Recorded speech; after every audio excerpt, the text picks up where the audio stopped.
Toyota claims that the raw materials required for just one EV could instead go on to power 7 plug-in hybrids or 90 traditional hybrids. Given Toyota's goal to spread electrification of any kind as far and wide as it can, hybrids will remain an important part of the automaker's portfolio for some time. And if they're sticking around, they may as well be good. So it shouldn't come as a surprise that the plug-in Prius Prime is a fabulous little hatchback too, eliminating many of our concerns with the outgoing version. 1 second, before we start the video, kindly subscribe to this channel. That will motivate us to make more videos like this. Your support is very important for us. Only you can help us to reach the next milestone. Now, let's get started. The Prius Prime has been around since 2017, and in recent years it's been feeling its age. Toyota sent all those frustrations to the bad place and gave the Prius Prime a massive aesthetic and mechanical glow-up, with minor exceptions in badging, wheel design, and some silver trim around the lower air dam. The Prius and Prius Prime are now nearly indistinguishable, which is great, because the Prius looks better than it ever has. The second flap on the rear fender, which hides the SAE J1772 charging port,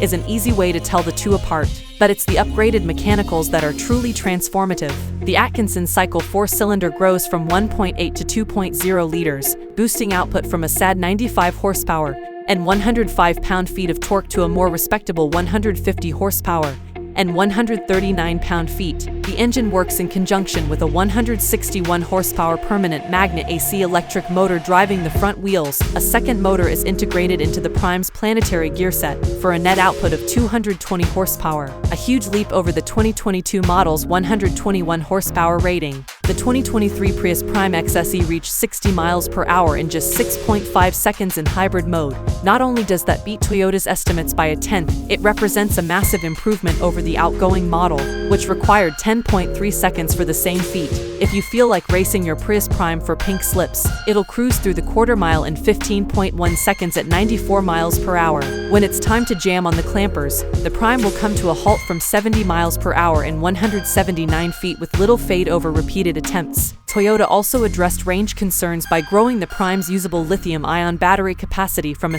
estimated 6.2 to 10.9 kilowatt-hours. In our testing, the plug-in Prius bested the old model's 21-mile electric range, achieving a solid 33 miles at 75 miles per hour. With the battery depleted, it averaged an impressive 46 mpg, though falling short the EPA's highway estimate by a single mile per gallon. Yet the car only requires 4 hours on a level 2 charger to top off the battery. While the middle-grade XSE isn't offered with a solar roof, moving up to the XSE Premium opens the door the fancy $610 roof, which can feed up to 185 watts to the battery or the 12-volt electrical system. It won't net you much charge while shopping, but it's better than nothing. On any type of road, the Prime's perkier powertrain is immediately appreciated, even in eco mode, where the throttle is least sensitive. The plug-in Prius no longer feels like a slow-moving danger to others. It's perfectly capable of getting up to speed with e-propulsion alone. But when the engine does kick in, it does so smoothly and without a lot of annoying drone. The Prius Prime is a little more playful now too,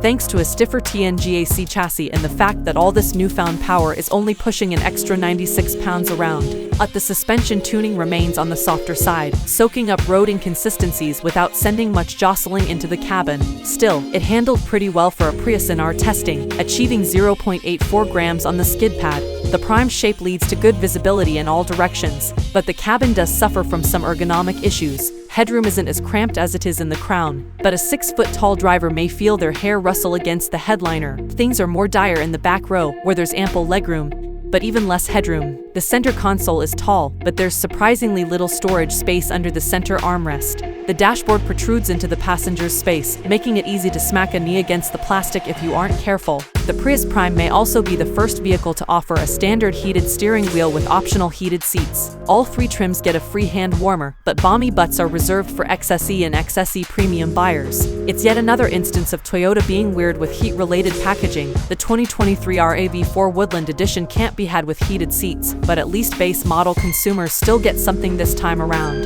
Considering how much improvement Toyota shoehorned into the 2023 Prius Prime, its swollen price tag shouldn't shock anyone. While the last gen snuck its way under the $30,000 mark, the 2023's base model will set you back $33,445. The Sweet Spot XSE asks $36,695, while the bells and whistles XSE Premium bumps that up to $40,265. No matter the trim, though, what you end up with is a vastly more competent, and capable plug-in hybrid than before. What do you think about this? Let me know this by commenting below. I would love to see them. I can go through your comments and share my feedback.